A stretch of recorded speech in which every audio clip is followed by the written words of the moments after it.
الرحيم. قال تعالى: فمن اعتدى عليكم فاعتدوا عليه بمثل ما اعتدى عليكم. صدق الله العظيم. بعون الله تعالى، وردا على تصعيد العدوان واستمرار جرائمه وحصاره، نفذت قواتنا المسلحة عملية توازن الردع الثامنة، وذلك بقصف عدد من الأهداف العسكرية والحيوية التابعة للعدو السعودي، وعلى النحو التالي: استهداف قاعدة الملك خالد في الرياض ب4 طائرات مسيرة نوع صماد 3، قصف أهداف عسكرية في مطار الملك عبد الله الدولي بجدة، واستهداف مصافي أرامكو جدة ب4 طائرات مسيرة نوع صماد 2، قصف هدف عسكري مهم بمطار أبها الدولي بطائرة صماد 3، قصف أهداف عسكرية مختلفة في مناطق أبها وجيزان ونجران ب5 طائرات مسيرة نوع قاصف توكي. بلغ عدد الطائرات المسيرة المشاركة في العملية 14 طائرة. إن القوات المسلحة تؤكد قدرتها على تنفيذ المزيد من العمليات الهجومية ضد العدو السعودي والإماراتي في إطار الدفاع المشروع عن الشعب والوطن.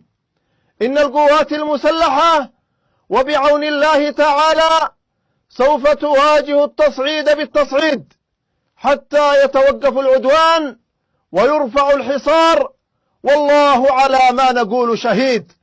عاش اليمن حرا عزيزا مستقلا، والنصر لليمن ولكل أحرار الأمة. صنعاء 15 من ربيع الآخر 1443 للهجرة، الموافق 20 من نوفمبر 2021 للميلاد.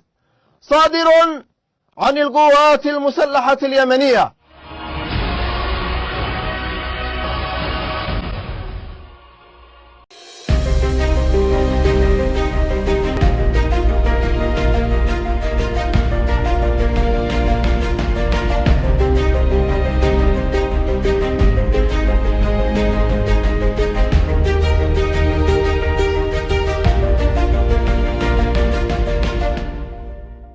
Bismillahirrahmanirrahim. Assalamualaikum warahmatullahi wabarakatuh. Waalaikumsalam. Para pemirsa channel Kupas, kali ini kami akan berbicara atau berbincang dalam rubrik politik Timur Tengah. Kami akan menyoroti perkembangan terakhir dari pertempuran di Marib, sebuah provinsi di utara Yaman. Pertempuran ini sebenarnya sudah berlangsung selama 8 bulan sejak Februari 2021. Perkembangan terakhir menunjukkan gerak pasukan atau gerakan rakyat Yaman yang dimotori oleh Houthi yang makin menguasai sejumlah distrik di provinsi Ma'rib ini. Menurut laporan sejumlah media, sementara pasukan Yaman lainnya yang didukung oleh Arab Saudi, koalisi Arab Saudi, plus ada serdadu Al-Qaeda dan serdadu ISIS di Yaman, makin terpukul mundur di Ma'rib. Kami akan membahas ini bersama Ustadz Musa Kazim. Berita terakhir ini melaporkan perkembangan yang menarik di Ma'rib, yaitu Houthi kian menguasai sejumlah distrik di kota Ma'rib atau provinsi Ma'rib. Ya. Sebenarnya apa pentingnya provinsi ini bagi istilahnya perjuangan atau peperangan di Yaman? Ya, provinsi sebetulnya disebutnya governorate ya, provinsi atau kegubernuran Ma'rib ini memiliki signifikansi strategis dalam keseluruhan konflik ini, karena pertama disitulah kekuatan utama Saudi dalam melancarkan serangannya ke Sana'a. Jadi stronghold, tempat yang paling dipegang oleh Saudi selama ini. Dan kita harus ingat bahwa pertempuran ini sudah memasuki tahun ke-6-nya. Nah, dari 2015, April 2015 sampai kurang lebih pertengahan 2018, posisi Sana'a dalam hal ini adalah posisi Ansarullah dan kelompok Houthi serta komite-komite populer ini kan berjuang dalam status defensif, jadi bertahan. Jadi tidak melakukan serangan. 3 tahun pertama sejak 3 tahun agresi Saudi. Sejak agresi Saudi. Lalu 2018 mulailah serangan pertama kelompok Ansarullah dan juga pemerintah, kita sebut aja sebagai pemerintahan Sana'a, mulai meluncur ke musuh dengan drone maupun dengan ballistic missile ya, dengan misil. Dan juga mulai serangan darat, ada ground troops atau serangan infanteri ke wilayah yang semula dikuasai oleh koalisi Arab pimpinan Saudi ini, koalisi pimpinan Saudi. Nah, tahun 2019, 2020 itu secara khusus mereka cuma ingin mengamankan Sa'da, yaitu basis kekuatan Ansarullah, dan Sana'a sendiri. Jadi dia mau menstabilkan atau mengkonsolidasi penguasaan 2 teritori ini pertama-tama. Tapi begitu 2020 bergerak sampai sekarang, kita mulai melihat bahwa mulai mereka bukan hanya ofensif untuk mengkonsolidasi wilayah teritorialnya, tetapi mulai menyerang pusat kekuatan musuh gitu ya, atau koalisi Saudi. Kekuatan koalisi Saudi. Nah, signifikansi Ma'rib ini pertama karena tadi saya sudah bilang bahwa disitulah letak paling banyak operasi militer Arab Saudi atau koalisi meluncur secara minimal serangan darat ke Sana'a dan wilayah-wilayah yang dikuasai oleh pemerintahan Sana'a atau pemerintahan Ansarullah Houthi. Ini yang pertama. Yang kedua, Ma'rib ini memiliki signifikansi ekonomi bagi pemerintahan Sana'a karena di situ ada banyak ladang minyak yang dari 1986-80-an itu sudah mulai dibangun di sana. Jadi ladang-ladang minyak dan sumur-sumur minyak ini kalau jatuh ke tangan Ansarullah, maka Ansarullah dan juga pemerintahan Sana'a menjadi memiliki kekuatan dan memiliki modal ekonomi untuk merebut wilayah yang lebih besar dan secara umum nanti kemudian menguasai Yaman secara umum. Yang ketiga yang tidak kalah pentingnya ya karena ada signifikansi simbolik dari Ma'rib ini, karena kita tahu Ma'rib ini adalah kota yang salah satu kota tertua di Yaman ya, kita misalnya membaca dalam sejarah bahwa inilah ibu kota dari kerajaan Ratu Balqis, kerajaan Sabah zaman dulu. Jadi ada berbagai dimensi atau faktor itu tadi. Nah, kita melihat dalam beberapa bulan terakhir ini dari 14 distrik di wilayah Ma'rib sekarang sudah 13 dikuasai oleh kelompok, artinya direbut kembali dari koalisi Arab pimpinan Arab Saudi. Jadi kelompok pemerintahan atau pihak pemerintahan Sana'a dan berbagai unsur pendukungnya itu berhasil merebut 13 dari 14. Akibatnya belakangan ini mulai kepala-kepala suku yang semula mungkin memiliki afiliasi dengan Arab Saudi mulai berbalik, dan gejala ini bisa mengubah peta pertarungan ke depan secara cukup signifikan dan bisa sangat radikal. Nah, yang menarik tadi juga antum katakan bahwa berarti sangat signifikan karena selain basis kekuatan juga adalah sumber minyak. Betul. Nah, artinya kalau ini dikuasai total oleh pasukan Yaman yang dikomandani oleh kelompok Ansarullah, praktis kekuatan koalisi Saudi ini sudah habis atau masih ada wilayah-wilayah lain yang mesti yang istilahnya masih bisa menjadi benteng terakhir dari koalisi Saudi? Ya, kita harus ingat bahwa Yaman ini memang kalau kita lihat di peta, mungkin nanti bisa kita tampilkan ya. Yaman ini mungkin sekarang ini kalau kita hitung secara wilayah geografis, mungkin 65%, 70% masih tidak di tangan Houthi lah, minimal tidak di tangan pemerintahan Sana'a. Tapi jangan salah, 60% ini 80%-nya tanah kosong, itu cuman Sahara kosong, tidak ada orangnya. Jadi jangan dipikirin luas tanahnya.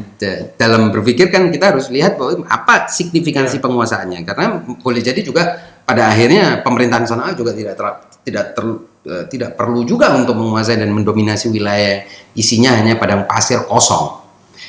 Kan sebaliknya ada yang memiliki signifikansi strategis seperti Sana'a tentunya sebagai ibu kota. Mengapa Arab Saudi secara terfokus ya serangan dari mulai tahun 2015 itu terpusat ke Sana'a? Karena kan yang diinginkan adalah jatuhnya pemerintahan Sana'a dan ditanamnya pemerintahan boneka yang pro Arab Saudi, kan gitu kira-kira. Tapi kan ini gagal. Dan seperti tadi saya katakan, sejak 2018 keadaan yang semula Ansarullah, Houthi dan pemerintahan Sana'a ini berposisi defensif, sekarang dari tahun 2018 itu mulai menunjukkan tanda-tanda bahwa mereka lah yang berposisi ofensif. Jadi dari posisi defensif ke ofensif ini menunjukkan bahwa mereka mengakumulasi kekuatan selama periode 3 tahun pasca mereka bersikap ofensif. Makanya jangan salah, di 2018 itu kemudian Arab Saudi dengan tentunya dimaklari oleh PBB setuju dengan apa yang disebut sebagai perjanjian Hudaidah ya, perjanjian Hudaidah itu. Perjanjian Hudaidah itu kemudian kan menunjukkan bahwa Arab Saudi juga sudah mulai tidak sepenuh hati ingin menghancur leburkan Sana'a dan mengisinya dengan kepala negara atau kepala pemerintahan pro dia. Artinya sudah mulai mengakui ada yang disebut sebagai Ansarullah, Houthi, ada pihak-pihak yang diajak negosiasi. Hasil perjanjian itu kan menunjukkan bahwa ada Arab Saudi bukan pemain sendiri di sini kan gitu. Itu 2018. Nah, di 2018 itu kenapa Arab Saudi mau duduk berunding? Karena dia melihat bahwa alih-alih terpatahkan dan habis energi kelompok Houthi dan Ansarullah ini, sebaliknya mereka justru mengakumulasi kekuatan dan mampu melakukan serangan balik, ofensif kan gitu.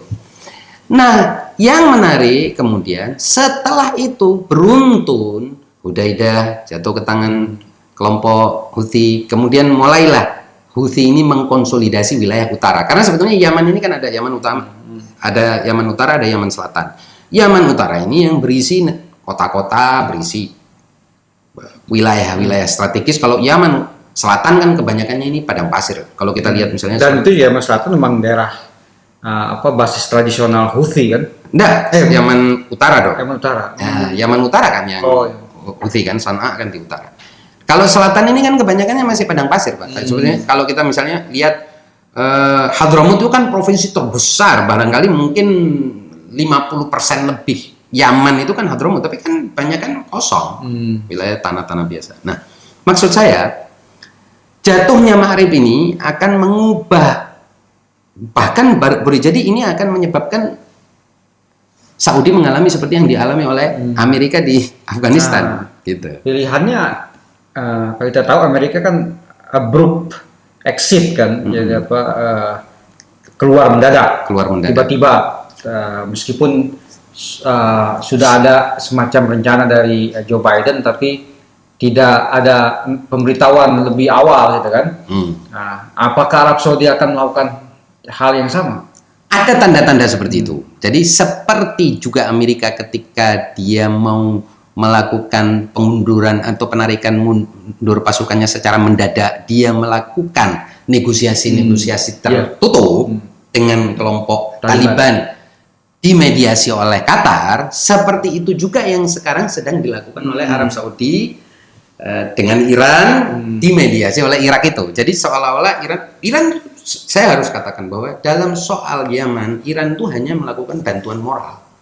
Jadi saya ingin sekali lagi kita tahu bahwa posisi pemerintahan Sana'a itu jauh lebih independen daripada bayangan sebagian orang bahwa Iran membantu senjata. Enggak lah, jadi mereka sendiri mampu melakukan perencanaan perang yang efektif sedemikian sehingga Arab Saudi mampu dikalahkan. Dan barangkali di sini juga membuka kotak Pandora yang lebih besar bahwa Arab Saudi dengan wibawa politik dan ekonominya ternyata ketika turun dalam pertarungan militer ternyata tidak sewibawa itu. Ya, apalagi oleh kelompok atau pasukan-pasukan yang jauh secara senjata daripada mereka kan. Nah, berarti kan sebenarnya citra Arab Saudi yang ingin ditampilkan sebagai apa istilahnya pemimpin lah di dunia Arab itu kan harus diselamatkan. Nah, makanya saya bilang tadi kemungkinannya mengapa dia, dan ini sudah pernah kita bahas, mengapa dia mau duduk semeja dengan Iran melalui mediasi Irak ini, seolah-olah kan dia ingin mengatakan saya sudah duduk dengan bosnya Houthi. Padahal ini omong kosong.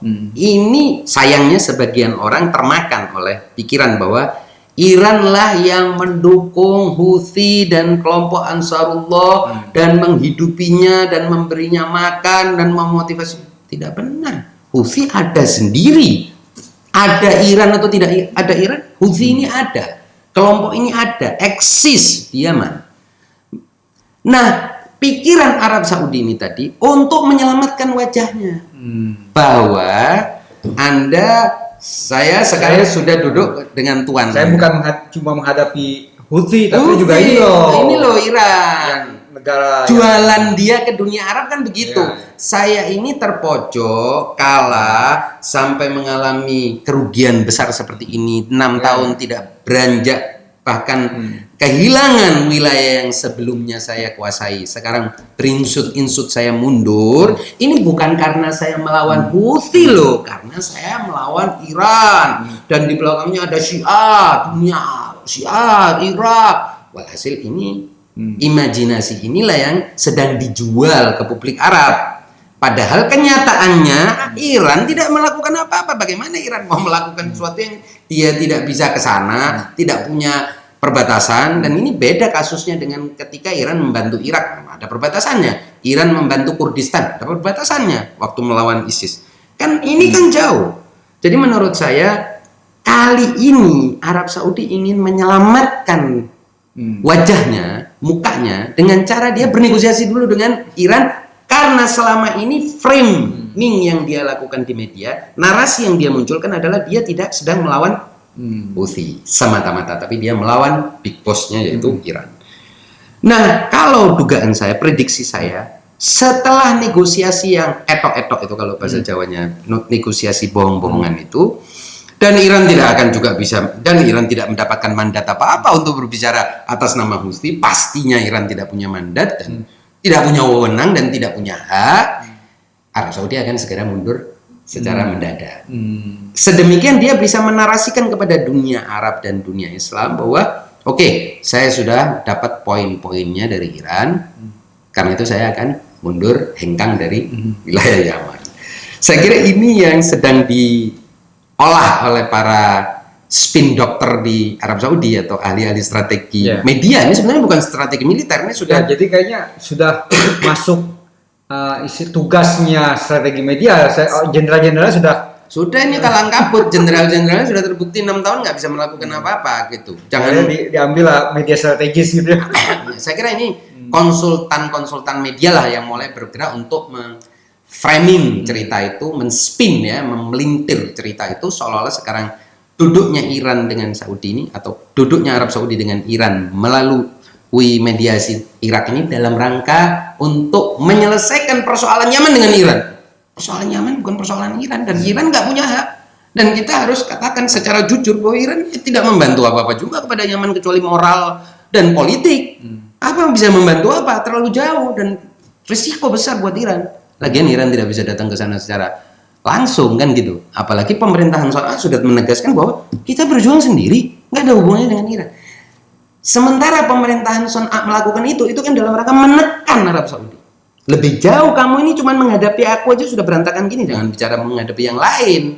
Nah itu saya kira di sini permainan. Nah sayangnya sebagian media yang konon pro kelompok perlawanan mengikuti narasi dan framing Arab Saudi ini bahwa Iran lah yang membantu pemerintahan Son'a, bahwa kalau tanpa Iran pemerintahan Son'a sudah jatuh, bahwa semua persenjataan dari Iran, kemampuan militer ini justru narasi yang ingin dibangun Arab Saudi dalam rangka menyelamatkan mukanya. Gitu. Jangan kita ikutin narasi itu, gitu saya pikir. Ya, dan sebenarnya juga bagaimana Seth? Kalau ini Saudi juga sebenarnya kalau akhir-akhir ini dari pernyataan-pernyataan pejabatnya, terutama Menlunya, itu kan tampak bahwa mereka sudah tidak punya gairah lagi untuk melanjutkan perang ini karena bukan hanya juga terpukul mundur, mungkin juga ekonomi.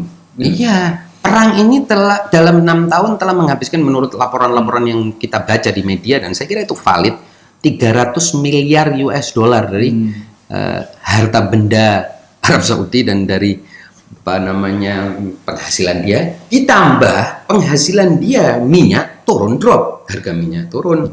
Kemudian kita tahu bahwa Aramco seringkali terpukul. Kemudian juga akibat pandemi barangkali tidak ada income dari wisata agama, haji umroh tutup. Jadi dia dalam 3 tahun terakhir ini mengalami saya kira tekanan kepada devisa yang sangat keras, dan perang ini sudah mulai banyak tokoh di dalam Arab Saudi sendiri, tokoh-tokoh politik maksud saya, yang mulai waras dan mempersalahkan tindakan MBS Muhammad bin Salman menyerang Yaman ini dan berharap segera bisa keluar dari jebakan maut atau lumpur hidup Yaman ini. Dan mereka lah yang mendorong Arab Saudi bernegosiasi dengan Iran di Baghdad. Saya kira dalam rangka itu tadi spin cerita, jadi memelintir ceritanya bahwa sebetulnya Arab Saudi bukan kalah loh ya dengan Yaman dan Ansarullah dan lain sebagainya. Saya ingin mengulang-ulang ini karena ini